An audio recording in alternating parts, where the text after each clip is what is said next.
Have you ever noticed how some people lower their voice when they use the word disability? Well, it'd be like saying to somebody with brown hair that brown hair is bad. There'd be times when I would be with people, even with disabilities, that have bought into this Being in these different spheres, I see a lot of it as people just being insecure.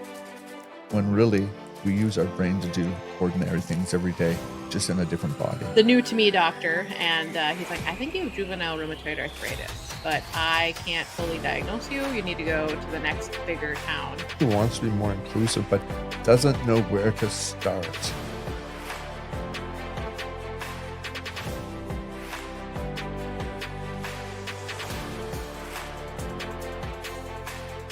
Have you ever noticed how some people lower their voice when they use the word disability?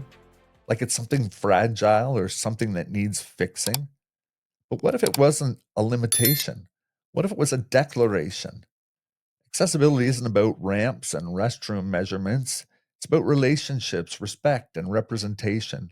And my guest today, Jenna Udenberg, lives with this truth every single day. She's the founder of Above and Beyond with You, an organization that proves inclusion can't be measured in inches or in codes, measured in compassion. Jenna, I've met so many people that say the word disability like it's something to be whispered, but you say it with pride. You build a community that helps people see ability first, not limits.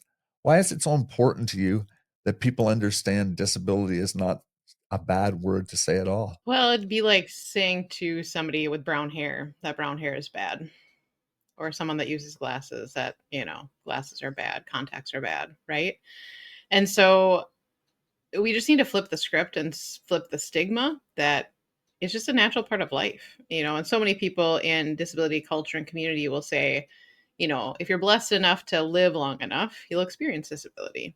And disability culture is so diverse. It is so beautiful because anyone from any background, from any ethnicity, from any race can enter our community at any moment for a host of reasons.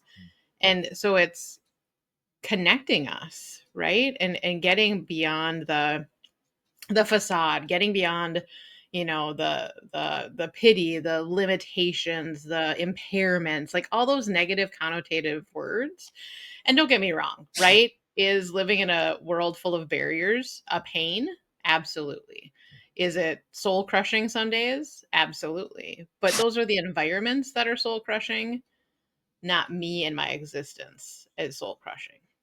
Yeah, I couldn't agree with you more. I remember in our pre-interview, I finally said, I think I found someone that thinks like me, especially there'd be times when I would be with people, even with disabilities, that have bought into this idea that uh, we're a community that um, you know has to be handled with specialty and delicacy, because But to me, one of us writing a book or one of us doing anything, it it shouldn't be surprised as extraordinary, because my brain uh, is not broken. I have limitations in my body, and I've talked to Max, the blind blogger, about this, and some of the other individuals we've had on our show that, um, yeah, we want to be seen as individuals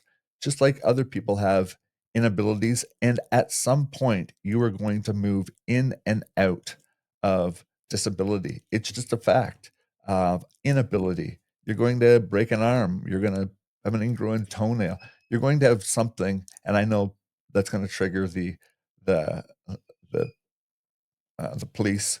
I'm trying to remember the ableism police, but um, I I don't see it that way, and, I do think we need to care for those that are struggling, and I do think we need to have empathy towards situations that are really,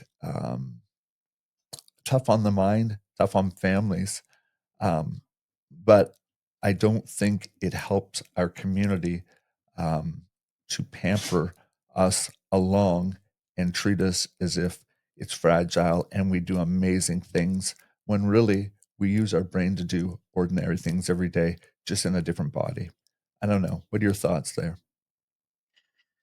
Yeah, I mean, a lot of times, right? Like beauty is in the eye of the beholder. So empathy is in the eye of the beholder, and dignity and value are also in that. And I think what I've learned, especially in the last 3 years of leading Above and Beyond with You, my nonprofit, is just being in these different spheres. I see a lot of it as people just being insecure because they haven't spent time with people in our community or culture. And for me, as somebody who's been in a wheelchair since age 8, I've seen a lot, I've lived a lot, I've struggled through a lot. um and I'm on this other part of my journey. And so, like, some non-disabled groups that I work with, or entities or individuals, are just like, wow, this is so refreshing. I'm like, well, it's part of my educator side too, right? Like 19 years of being a music educator has That's a helped me be like, Mhm, kids are going to ask any questions. Parents are going to ask random questions. We're going to say things that we don't necessarily mean, but we stumble. Like every day, we're going to fail. Every day, there's lessons to be learned. Every day, we have the opportunity to have aha moments. And we also get to do better when we know better.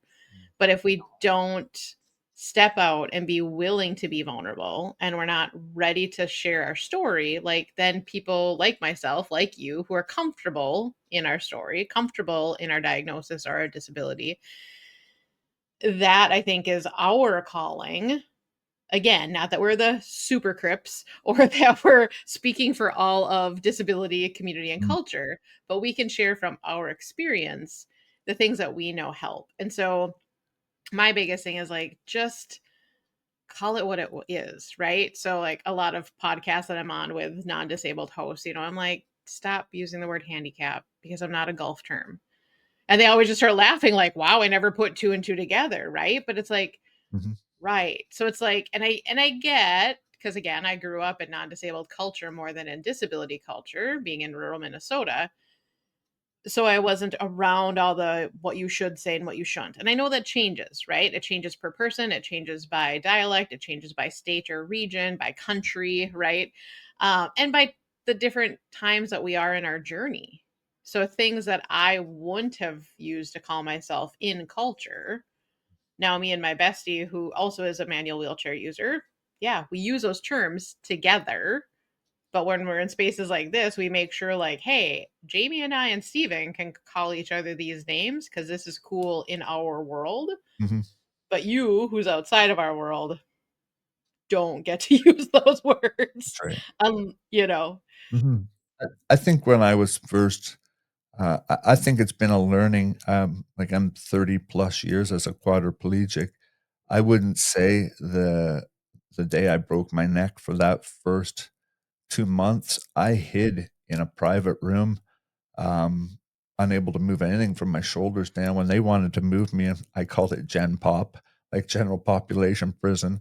But when I got moved into a wardroom with 4 others, I didn't want to associate. I'm walking out of this place. So I get it. There'll be people that are listening to this um, that won't fully understand, and that's okay because that's part of your journey. But I think um, helping normalize um, disabilities in the workplace, um, helping normalize what will be accomplished as nothing short of a miracle that we can do things. I appreciate the sentiment, um, but I have a fully functioning brain that can allow me to do some things. Just my body, it tires quicker. I never had to have afternoon naps before. I didn't have pressure sores before.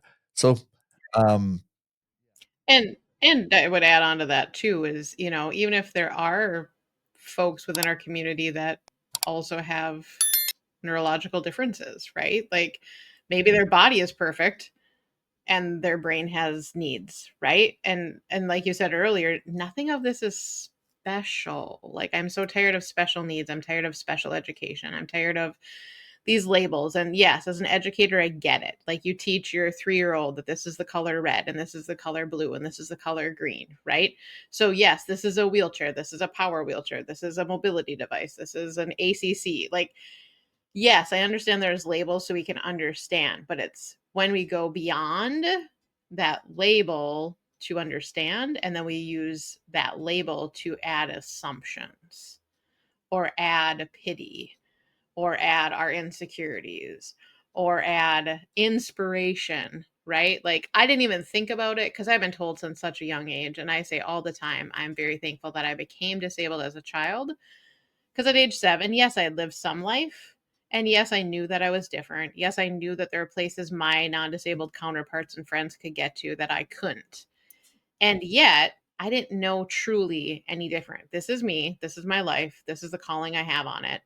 And this is how I have to go about it. And I have the choice. I have the agency. I have the power to determine how this is going to be lived or viewed. And for so long, like you said, hiding in that room, I hid out in the world. Right. And so it's only been within like the last 7 to 10 years, if I'm honest, that I've found my voice, that I'm tired of just people making assumptions because I am an introvert, which you wouldn't know by interviews and all the things that I'm doing, but that is me. And the power of words is so important, and the power of curious questions is where it's at. And right, and then the other part for me too is that I didn't realize that I was making so many assumptions myself because I grew up in the medical model of disability. So I would look at someone like you and go, "Oh, yep, in the first 30 seconds I can figure out you're a quad because of this, like this attribute, this moving." And then it was like, "No, like I want to see Steven." Like, "Yep, so what? He's a quad. Like if he wants to share a story with me of how he got there, awesome. If he doesn't, awesome. Does he like cheeseburgers or does he like hot dogs? You know what I mean? Like let's go back to kindergarten and ask those important questions. What's your favorite color and what's your favorite food?"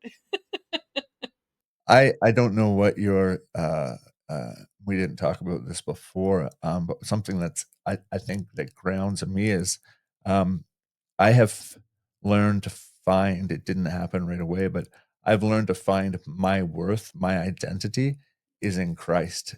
My identity for me is that I'm made in the image of God, and therefore I am, uh I am deeply loved, I'm deeply valued, and that's my identity, and I am comfortable in that, and so, I also realize that, I've been fortunate enough as a quadriplegic to be able to reach and speak with people and with authority, not authority given to me, but by nature of my incident to be allowed into people's lives because they can go, "Oh, he gets it."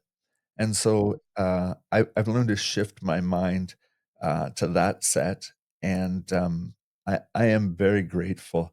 Every day I get up, it is a struggle, and no matter how much pain medication you're on, you can't dull it, but yet I can do this, and I can talk to, the person whose email is gonna come in after this, whether they agree or disagree, and correspond with, and, I think that's what makes, if anything is special about us, is that we've given a platform to be able to reach into others that aren't quite where we are, like you said, that are struggling to allow us in there.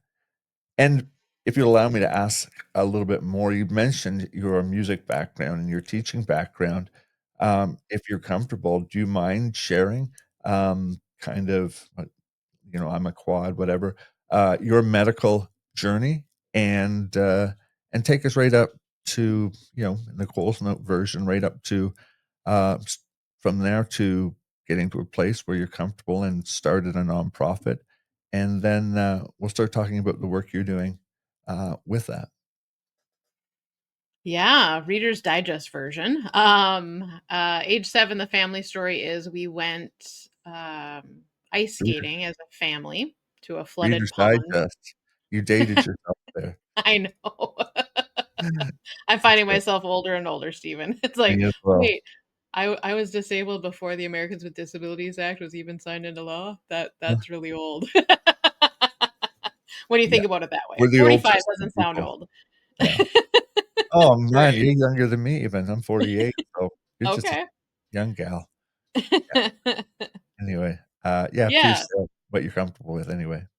Yeah, for sure. So we were skating, and the next morning I woke up. I was in first grade, getting ready for school in our big goldenrod bathtub that shows you that it's 1988. And my one knee floated to the top through the bubbles, and I screamed for my mom because I compared it to the other knee, which was normal size, and my other knee was like the size of an American softball. So like 2 to 3 times the size of a little first grade girl knee.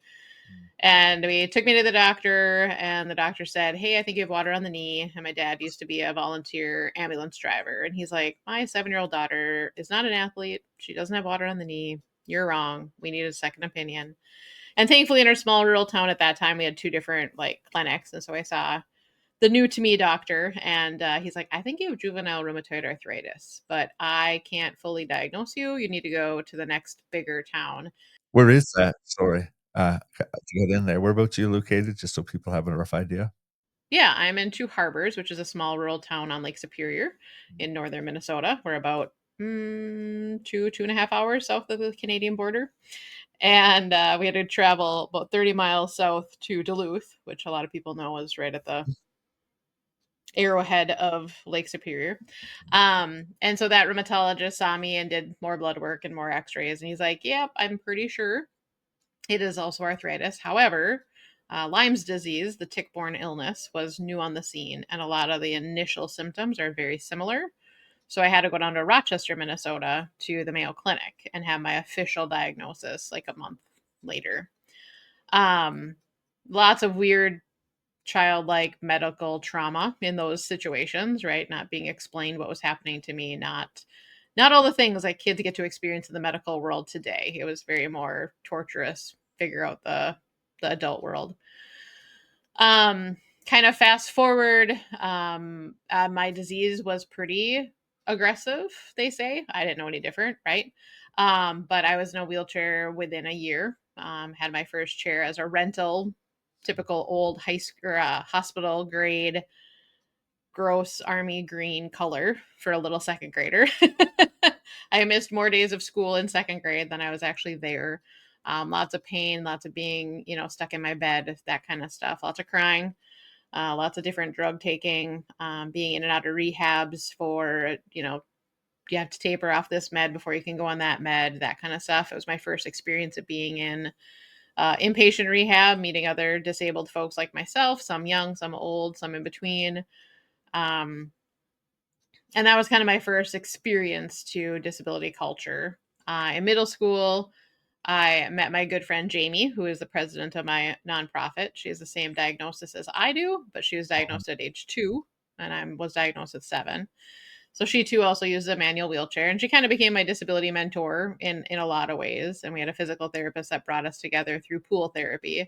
And so I was kind of like the bratty little sister because I'm 4 years younger than her, and her youngest sister is my same age, and all the nice. things. And we're still really close today, including with our physical therapist who now lives in Iowa, and all of her kids are kind of my adopted nieces and nephews, and all the things.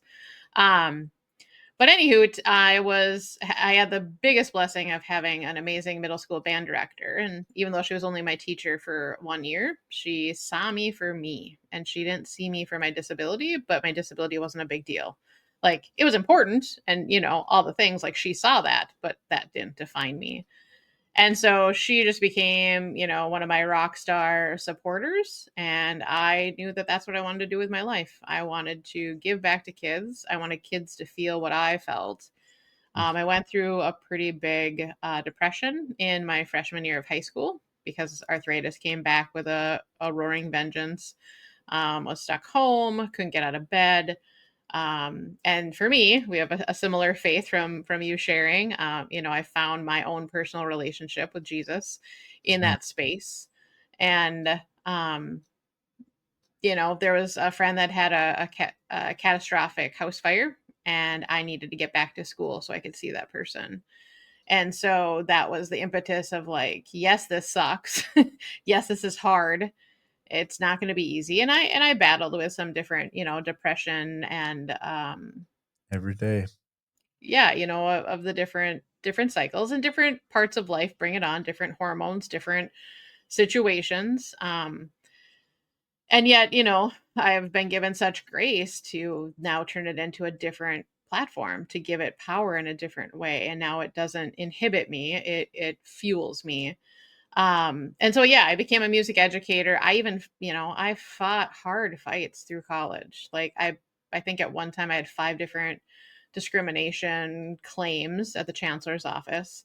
I was helping the local university get an accessible music room, or not room, but like building, Yeah. and just lots of things. And people make assumptions like, oh, well, the ADA protects this, or section 504 Pre-ADA. does this, or you Mhm. know, and that level of life was after ADA, but it was only 8, 9 years, right? So it's like not just because something comes into law, like poof, you snap your fingers and everything's accessible and everything's equitable and Yeah. people are no longer dumb, right? It's 35 years after ADA, and we're still in those spaces. Like we're still learning together, we're still fighting fights.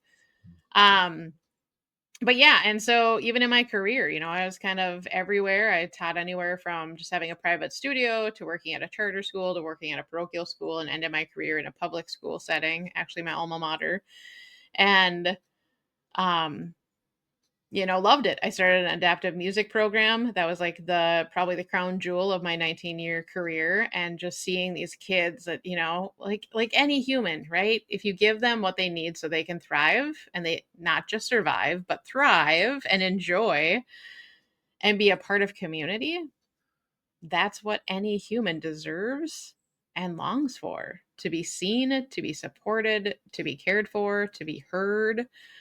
Um and so then, when the pandemic happened and my invisible disability of being immunocompromised by 2 different disease cycles and the different medications that I'm on to fight those diseases became very apparent. And my medical team was like, yep, the rest of the world is open, but Jenna, you're not, because you get one infection and we have to rip all 6 joint replacements out. So we're not taking chances with you. You need to stay home 1 more year at least, because we don't know what's going on. And my school district came back and said, we're not interested in accommodating your work from home order. Here in your contract is disability retirement options. So, working with lawyers, working with the union, working with administration, and not getting a chance to have my final concerts, my final programs, my final everything. So, that kind of sent me into a tailspin of who am I? Like, yes, I'm rooted in my identity in Christ. And yet, I've spent 19 years fighting all of this injustice and discrimination and negative things to become Miss You, because as you well know, Udenberg is not fun to say. So, being a little 5-year-old in kindergarten, there was no hope. So, they changed my name to Miss You. Yeah. And, but that was the impetus. I was a 2020 Bush Fellow when that happened. And so that's was amazing timing. Became a published author during that time when I wrote my memoir within my spokes, worked with other people that have founded nonprofits. So then that's when I founded Above and Beyond with You, capital U, as a nod to my music career. And really started embracing this work all the time. And more importantly, bringing a lot of other people into this work, because so often our community suffers because we get people that are, leading the charge, and they're being those trailblazers and those change makers, but we can be taken out at any second by what others would have as a small infection, Yeah. right? But can cause tremendous damage to us and to our work. Yeah. So, Was that something that had been in your plans, for a while, or is this something that was developed out of frustration, out of, your unfair, not dismissal, but your closing of your career, and kinda rose to the forefront because of that?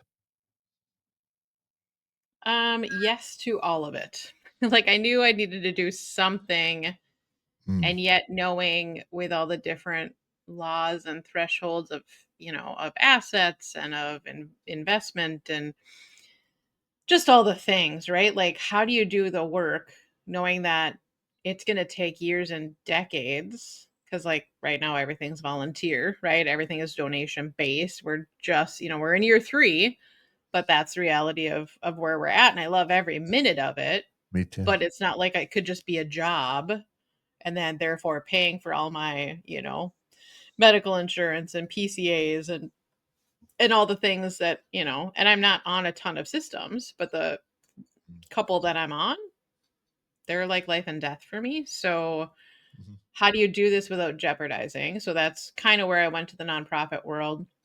But also with Americans with Disabilities Act being the largest unfunded mandate of the American government, Yes. all of these mom and pop restaurants, small business, even industry, right? Like there's nothing there for them to tap into to make their businesses, their experiences, their whatever accessible and inclusive. But yet again, if you're a for profit, they Mhm. didn't have the ability to go to grants and all the things. So we're still working out the minutia of like how do we dance in all of these different systems? And then now, currently, with where the American government is at, and we're shut down, and all the things, like Yeah. it's even more to navigate. But that was the impetus of how do we offer fixes instead of just complaining about the issues? And that's always my thing. I'm a solution based, proactive person, not a reactive, negative person, because enough of Mhm. my world already promotes the latter, and I want to Yes. be the first. Yeah. Before we get to your book, there was a stat, and I was astounded by it until I looked in it a bit more. But businesses, corporations, restaurants, those that meet ADA code and beyond that actually have a 35% higher net profit at year end, just because of not just the sheer size of 1.6 or 1.3 billion worldwide individuals that classify as having a disability, but I believe it's that plus accessibility just makes life easier for everyone, elderly, like we say.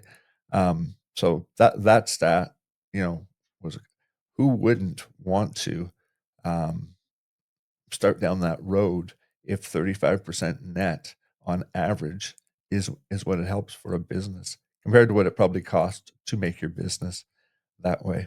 I don't even know if you'd heard that stat before, but I recently heard it in one of my interviews and searched it and thought that it would be great for people to hear. Um, but um, your book, um, let's start at the beginning, where every story starts at the beginning. Was this a passion project that, you had been thinking about for a long time? Was this a writing out of a frustration, and I'm going to let the world in on my life and what I think? Or was this, what as we people that would be called spiritual, was this a moving of God in your life that you thought, "You know what? He's knocking on my door to let my story be known more." Tell us about your book. Yeah, so answering all three questions, I'm not being decisive, but I would say yes to all of them because I've been told since a young age that I need to write a book. And some of it was from medical providers, just knowing my story, not just from the medical side, but from my how my personality deals with those things. And you and I know that that's not just our Sure, personality, but it's our belief systems right. and how we're, like you said, how we're grounded. Um, and so when the Bush Fellowship came along, like in 2019, when I was applying for it, I was planning to like go to Sweden, the most accessible country in the world, as someone who has never flown before. What was it When, called again? The Bush? yeah, the Bush Fellowship. Okay. Can you explain that before you go further? Yeah, for sure. Yeah. So anyone living in Minnesota, North Dakota, South Dakota, or the 23 tribal nations in those geographic areas can apply every year. I think now they're accepting up to 30 people each year, and I believe it's up to $150,000. And so those numbers were less and different when I went through in 2020. Okay. But it's a 2-year program, and it's not about creating your project, it's about investing in yourself. So, what do you need as a leader to take those next steps? Is there spaces in your life that you need healing? Is there spaces that you need to figure out your rhythms of life so that way you can be, um, can't think of my word right now, consistent and whatever the other word is. But so that way your work continues. And so, um, yeah, it was an amazing process to go through. Their tagline is think bigger, think differently. So what are those dreams? What are those things that you only aspire to? Like if there was no barriers in the world, what would you be doing and how? More importantly, how would you be doing it? And so, like I said, in 2019, as I was applying, it was like, all right, I'm going to go to Sweden, the most accessible country in the world, and their climate is very similar to northern Minnesota. So they've got really cool ways in which they make themselves accessible with ice, with snow, with all the things that I've only dreamt about and heard about. And yet, I know that because of the different rules and laws that America has, it's not like we could just start using those principles or start using those products Sure. here. That'd be a frustration. Um, Right. And so, but like, hey, going there, meeting those people, doing the things. I also wanted to go out to Berkeley, California, the birthplace of, Section 504 and Ed Mm, Roberts and Judy Human and, all the places, right? If people haven't seen Crip Camp, it's a must see. Go see it on Netflix, and read all of Judy Human's memoirs and other folks as well. But um, I wanted to wheel in the places where these amazing trailblazers have wheeled. The people that gave me the right to be a proud disabled person, to be a disabled music educator, to be a disabled auntie, friend, sister, all the things that make my identity me, right? yes. Um, and to truly be inspired of the lives that they lived and how transparent they had to be. And they didn't do it for the fame and the glam. They did it because it was right. This is the right thing to do in the right time, and we're going to fight against the injustice Mm, to give people what they should just already have. mm, And then I wanted to go to a community in Florida, and another local disability activist was down there with her husband. And the story goes that they were at a cafe, and the barista or the waitress came up to them and said, "So, what do you think about the accessibility of our town?" And her and her husband were like, "We've never had anybody ask us that before. And why?" And they're like, "We have felt weird in this community." And then as they were talking with her, they figured out why they felt weird, because every need was met. Every bathroom was accessible, every door had a button on it. Like all the barriers that we face in all the rest of our communities, they just weren't there. And like, how amazing would that feel? And yet I can completely understand why they're like, something feels weird, but we don't know what. That would be my dream. I mean, segue off a bit, we'll come back, but I got thinking about the other day, especially dealing with this whole nonprofit issue and the Mm, frustrations you get with I think the ultimate dream job, especially for someone that doesn't like cold, would be able to do accessibility audits on people that want them done, not going around with a ruler and slapping people on the knuckles. It's going to right. places where they say, how can we make, knowing that that stat 35% net more in our pocket at the end by being more inclusive and more accessible? Sign me up. And I mean, maybe there's businesses already do that, but if they're not, boy, that's certainly one I'd love to invent, but I digress. Right. You were talking about nice places, and Florida is one of my dream places to go in the winter. I love it, but Ah, I'd like to nice. stay married as well, and, my wife my wife loves her seasons.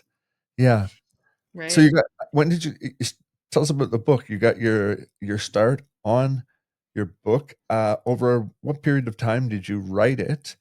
And even more importantly, um, like, share a little bit about what it is and then how can we get a copy of it for sure? Yeah. So the book came to be a reality through the fellowship, because when the pandemic hit and I wasn't traveling to all those places that I'd planned, then it was like, how do I spend this money? And so I was able to use fellowship money to learn how to write Right. and learn about the self-publishing world. And in this process, not only did I learn about a lot about myself and about the stories that I've shared a lot of in life, but then some stories that I was surprised that I was called to share with the world. And, it was a long process. So I would say I started in 2021. The writing and editing itself took about a year. It was published in July of 2023 because I wanted it to come out during Disability Pride Month, and it was actually on the birthday of one of my good friends who's been one of my long-term supporters of life. And all designed not by chance, but by intention. And I in the process I did take like 3 months off because I got so tired of hearing my own voice, hearing my own story. The best piece of advice that I got from my coach, which was a part of the self-publishing process for me, was she knew I was a type A, and she's like, "Don't try to write your story chronologically. You need to write your story when you have the heart and the spirit and the energy Mm, to write that part of your story. So on the days when you're feeling melancholy, those are the days to talk about your depression. When you're feeling like you're on the mountaintop, those are the days to write about dot dot dot because you want to very be in interesting. those spaces so your Yeah, words are authentic." makes so much sense. Yeah, I would have Mhm. never thought that. I wanted to sit down and write it over a course of a weekend. That's a man's Right, yeah. way of doing it, but no, that totally makes so much. Yeah, that's your waffle brain saying, "I'm in my book square. Yeah, Don't interrupt me. I'm in my that's waffle." right. Absolutely. Yeah. Don't make me out of it. Um and the book is now out, and if I'm not mistaken, the Audible version is now, uh, out or close to becoming out. Fill us in on that, and, we'll definitely be in the show notes, putting links, for people to get it, because I think it's a must for whether you have a disability, you'll read it a certain way, I believe, and if you don't, um, there's so much there for you to try and, understand and look at how people in their veteran years of their disability, think, talk, and look like, and so I applaud you for doing that. Yeah, so the book is called Within My Spokes, and I'll do a visual here for folks because I know for me, Mm, I'm a visual rememberer. yeah. So Hardcover, yeah, is that a sorry. hardcover? Yeah, Is that a nope, hard this is oh, paperback. yeah, gotcha, Yeah. gotcha. Because with my hands, I'm not a big fan of Mhm. hardcovers, but I know for others No, they're it more was just a accessible. So yeah, that's what I was thinking, but no, so it's out, in paperback and, I'm assuming yep. Amazon and places like that. Tell me where we can get it. Yeah, you can get it on Amazon. You can get it on our website. There's a link of aboveandbeyondwithyou.org. And a newly edited version will be out in the next week or two, just fixing some minor things that kind of annoyed me. And with that, the audiobook I was hoping to launch in October. More realistically, it'll be out the first or second week of November. It's been a long process, but it's me reading it to you, and so you hear my voice and you hear maybe some added content that maybe isn't in the physical too, just because when you're reading your story you add different inflections or a few different words here and there. But that's really important for me to have that out there because I know I have a few OGs of disability community and culture here in Minnesota waiting for the audiobook to come out because that's what they Add me need. to the So list. Add me to the yep, list for sure. perfect. Um, Yeah, you, so I really encourage anybody to share their story, and if writing their book or doing an audiobook only is their thing, or doing podcasts, or doing an audio version of something, all of our stories are very important. And yet I would also give that warning too of like I still today, even before this, I was at the grocery store and one of my former teachers came up. She's like, "I read your book and I'm reading your column in the paper, and oh, you shared this and blah blah blah." And I'm like, I just had to put the permagrid on, like, shoot, I shared what? Because yeah, it's just your life. And so then it's like, yeah, everybody knows that. Then it's like, oh wait, now everybody. So there's some interesting stories in there that you'll have to go check out. and I certainly will. When I started, I'm probably chapter 3 of, One Revolution at a Time.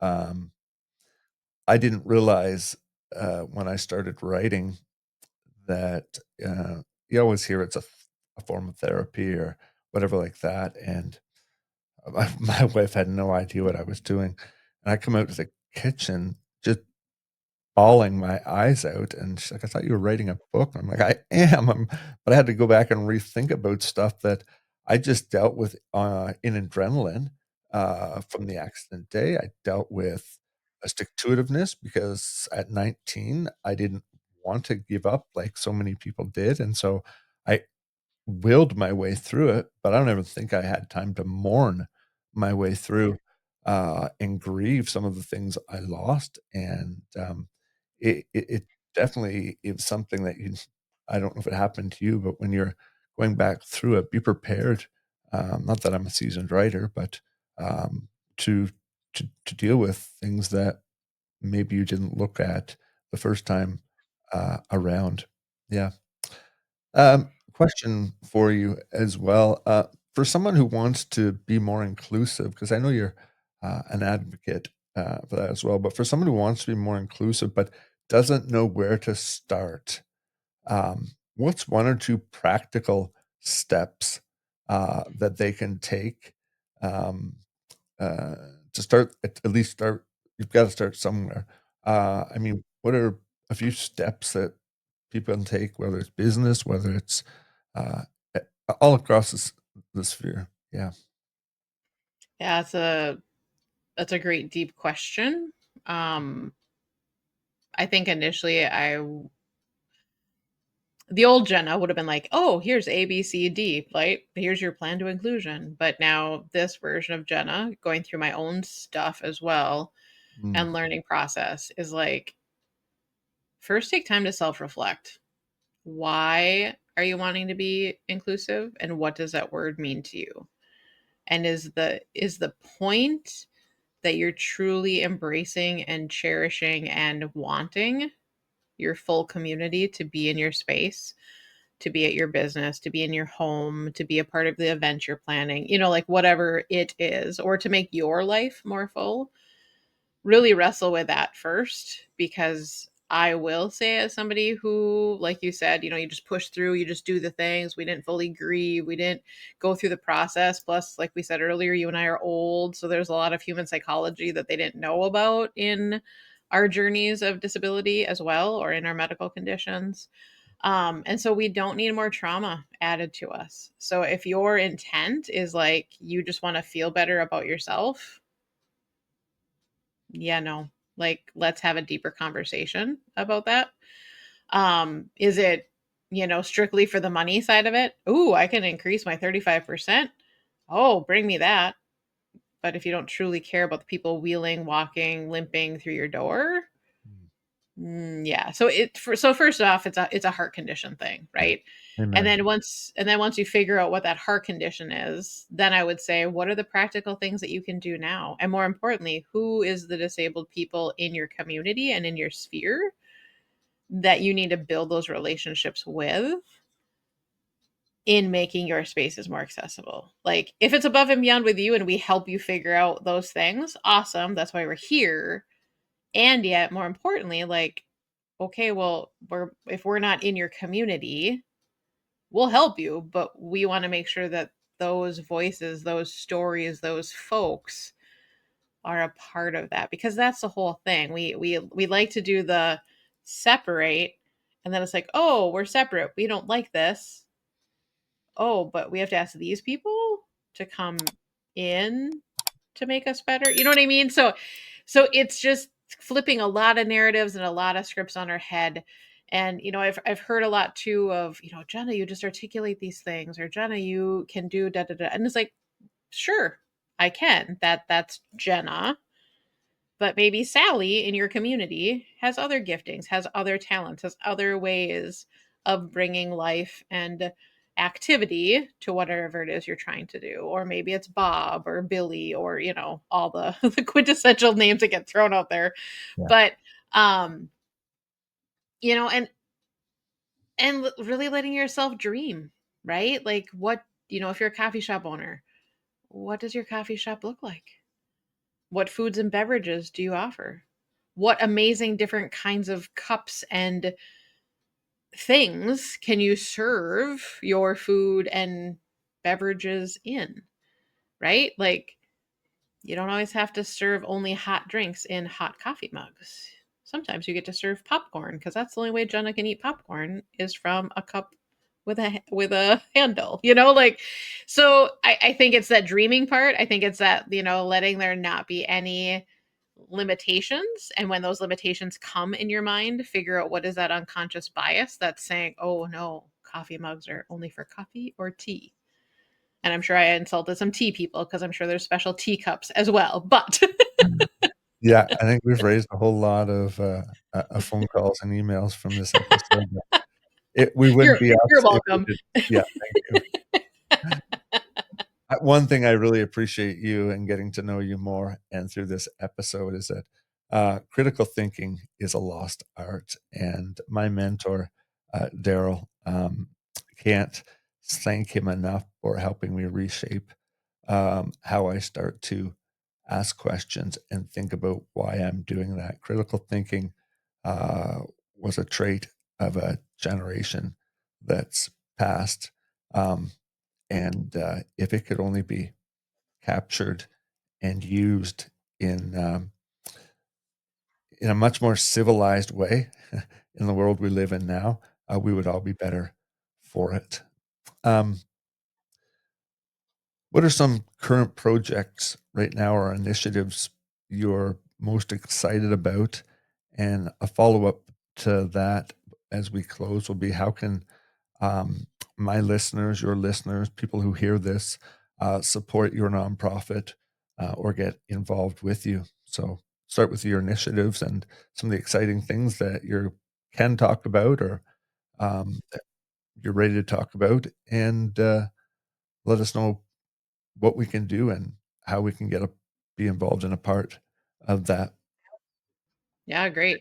Um, I would say some of the things that I'm most excited about currently in our specific region is I'm finally making some headway into understanding how building projects get created and where the miscommunication or breakdown happens when it goes from an architect who understands code and understands that you can go above and beyond the ADA to then the lived out, let's do the ribbon cutting ceremony and have Jenna or above and beyond with you come and they want that, you know, sticker of approval or whatever the right thing is. But then we get in the space and it's like, this isn't what was talked about at this meeting, or this isn't what the blueprint had said, or it looks like the last, you know, the last shift of Friday put the dispenser where now the whole bathroom isn't accessible Yeah. for a whole host of different folks, right?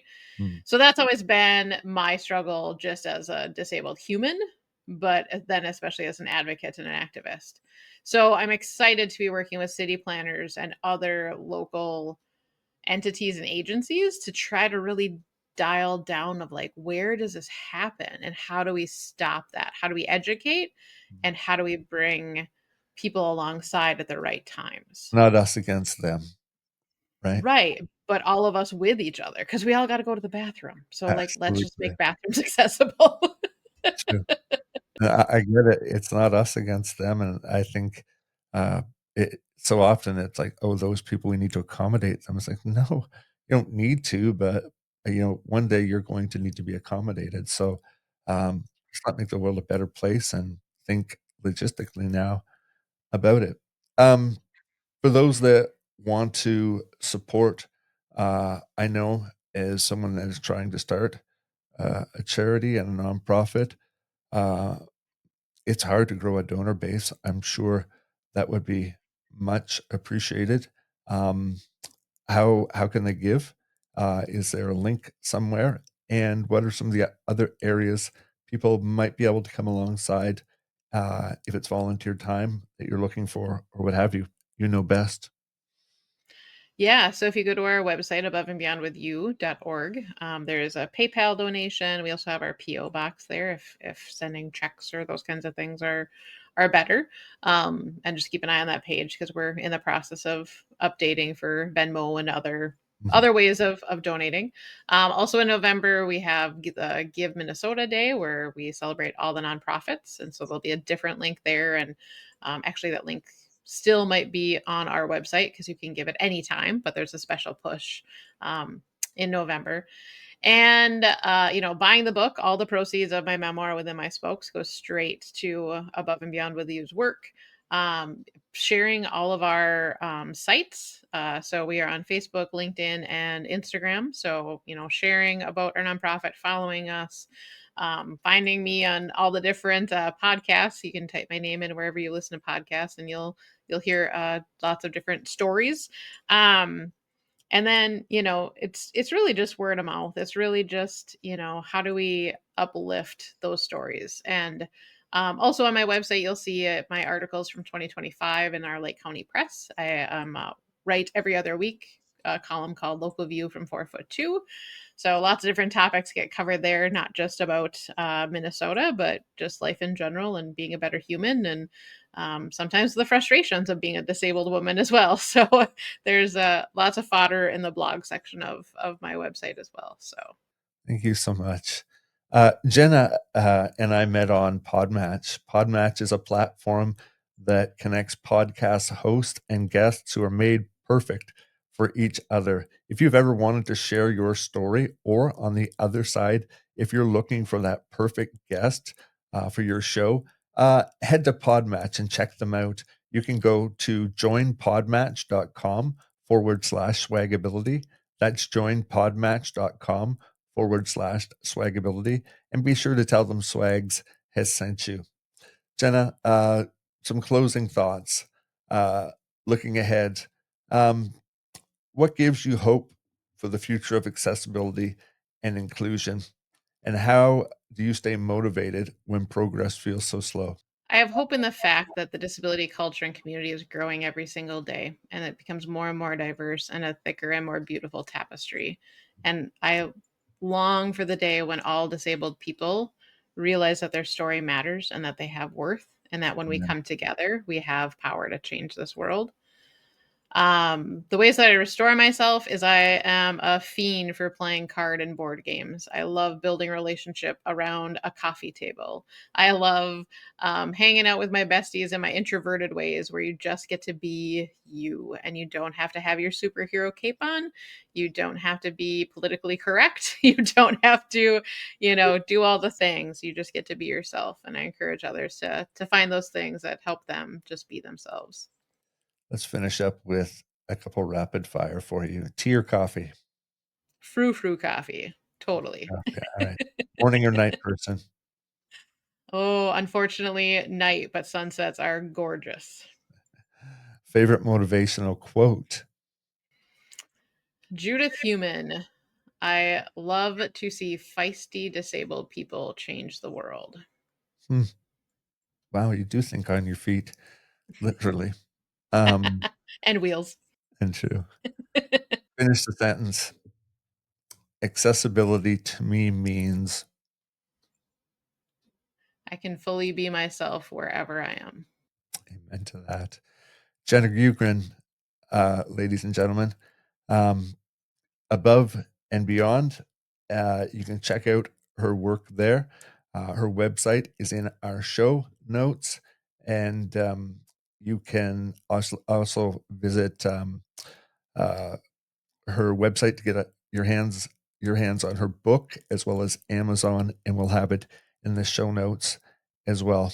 Um, if you folks are looking to find accessible products, have answers questioned, or be encouraged, head on over to SwagAbility and check out our website. And you would do us the greatest honor by actually subscribing to this channel and sharing it with someone you know that could use the encouragement. I've loved today's conversation, and I can't wait for our next episode. Thanks for hanging out with us on the SwagAbility Show, Jenna and my friends. Until next time, stay strong, stay safe, stay healthy, and remember, thrive where life finds you.